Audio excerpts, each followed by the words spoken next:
All right, well, we had our Taco Tuesday event at Taco Bell here on Tuesday, and a few of y'all were able to make it, and it was great to spend some time with y'all, and we had some really good tacos. I should have took some pictures. I didn't think to at the time, but we had a really good time. But our social media activity for the week was pictures with our pets, and we had a few of them that were sent in, so I want to share them with you. We've got a picture here, and you can see that it's Jermaine with his kitty Jasper. So that's kind of a cute picture there, and it's got a lot of likes on Facebook. And then here you see there's a picture of Will with our dog Ginger, and he's down at the Wacomico River. We live probably about 600 yards off the river, so a lot of times we walk down there. And here's the picture here of Will and Ginger.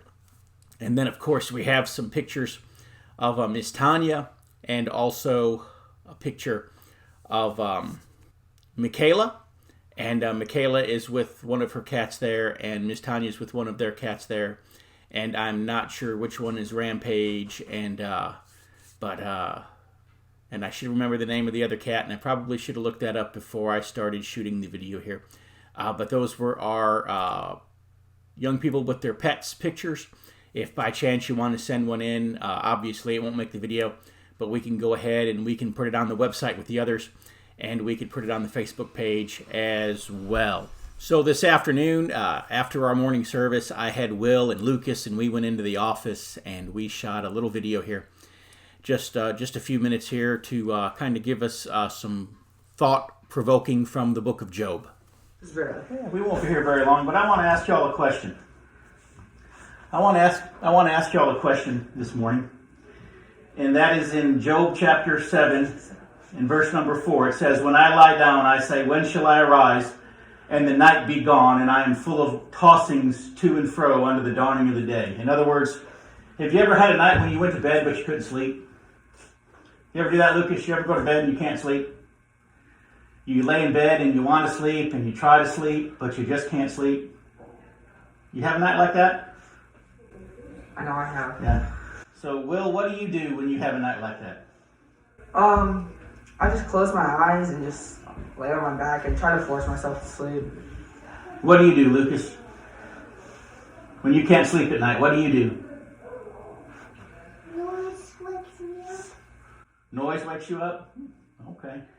Well, when you ever have one of those nights when you can't sleep and you're just tossing and turning, or as Job says, when I lie down, when I am full of tossings to and fro until the dawning of the day, when you can't sleep, you know what you can do? You can pray. You can talk to the Lord. You can just ask Jesus to, not only to help you sleep, but you can talk to the Lord about other things too. Sometimes when you can't sleep, it's because you're worried about something, or it's because you're stressed about something, and you can talk to the Lord about the things that you're worried about, or the things that you're so concerned about and thinking about. And not only will the Lord help you with your problems, but sometimes He'll even help you to fall back asleep too.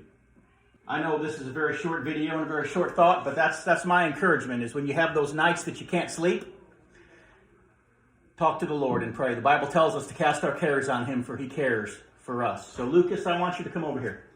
I want you to come right here. Stand right there.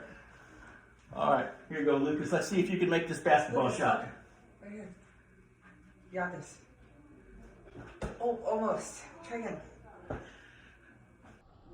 Did he make it? Well, I guess we will never know, or can we know? I guess you could email me and I could tell you, or better yet, when you see Lucas, maybe next Sunday, just go up to him and say, "Hey, Lucas, did you make that shot there in Pastor Ed's office?" And maybe he'll even grab the basketball and he'll show you. Maybe he'll even take you on in a game of horse. I'll tell you what, I wouldn't want to take Lucas on in a game of horse. But anyways, we had a lot of fun today.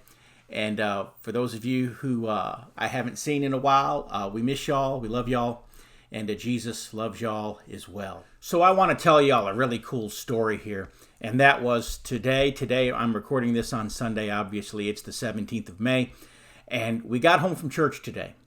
Looked across the street, and our neighbor was out there, and they were working in the yard. They were doing some things in the yard. Hadn't really talked to them a whole lot because of all the craziness that's been going on. I've talked to my neighbors some, but I haven't really had the opportunity to get to know them or to really just sit down and fellowship with them until today. It was a very interesting conversation because I met the man of the house basically for the first time today. And I was talking to him and he's like, "You look familiar." And he said, "Where did y'all move from?" And I told him, "Ocala, Florida." And he told me, he said, "Did you ever have plumbing work done with Mike Scott Plumbing?" And I said, "Yes, I have." He said, "Well, I worked for Mike Scott Plumbing." He said, "Maybe I did plumbing on your house." And I told him where I lived. He goes, "I did do plumbing on your house." He said, "I plumbed all the houses in your neighborhood." He said, when you first, before you even moved in, before you had even bought the house, he said, "But I also think I remember coming in and doing some plumbing after the fact." He said, so you look familiar.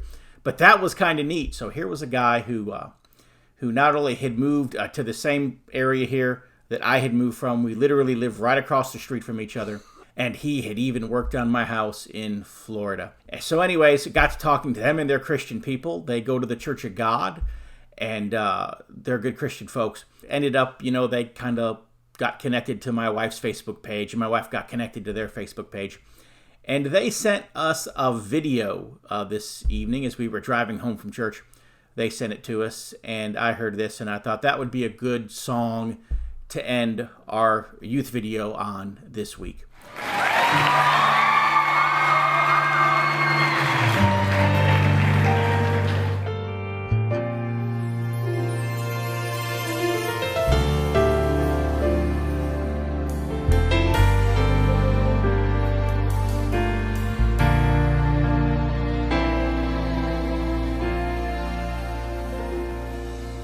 It's not just about the manger where the baby lay. It's not all about the angels who sing for him that day. It's not all about the shepherds or the bright and shining star. It's not all about the wise men who traveled from afar. It's about the cross. It's about my sin. It's about how Jesus came to be born once so that we could be born again. It's about the stone that was rolled away so that you and I could have real life someday. It's about the cross.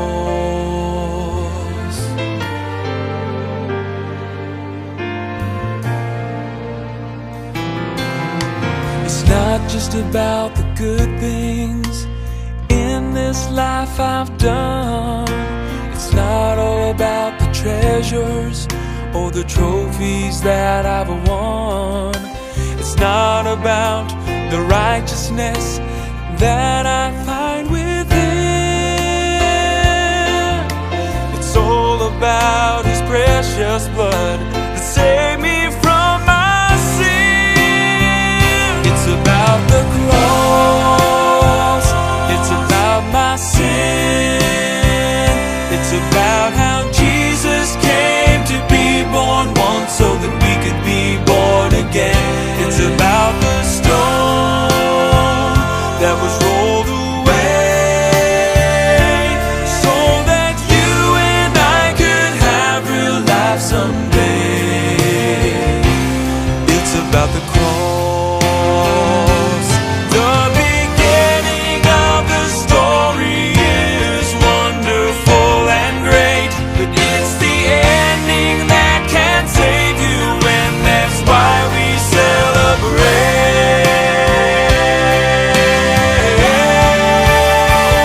It's about the cross.